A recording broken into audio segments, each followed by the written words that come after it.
জাতির পিতা বঙ্গবন্ধু শেখ মুজিবুর রহমানকে সপরিবারে হত্যা মামলার মৃত্যুদণ্ডপ্রাপ্ত ৬ আসামি সহ ৬০ জনের ফাঁসি কার্যকর করা আলোচিত জল্লাদ শাহজাহান ভূঁইয়া মারা গেছেন। সোমবার রাজধানীর একটি হাসপাতালে চিকিৎসাধীন অবস্থায় মারা যান তিনি। জল্লাদ শাহজাহানের বোন ফিরোজা বেগম মৃত্যুর বিষয়টি নিশ্চিত করেছেন। তিনি জানান, ভাই বেশ কিছুদিন ধরে ঢাকার অদূরে হেমায়েতপুরে থাকতেন। রোববার রাতে তার বুকে ব্যথা শুরু হলে সোহরাওয়ার্দী হাসপাতালে ভর্তি করা হয়, সেখানেই তিনি মারা যান। এর আগে ১৯৯১ সালে আটক হওয়ার আগে ও পরে শাহজাহানের নামে মোট ৩৬টি মামলা হয়।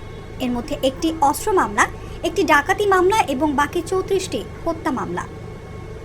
বিচার কাজে দেরি হওয়ার কারণে সাজা ছাড়াই তিনি ১৯৯১ থেকে ১৯৯৫ সাল পর্যন্ত ৪ বছর হাজতি হিসেবে কারাগারে থাকেন।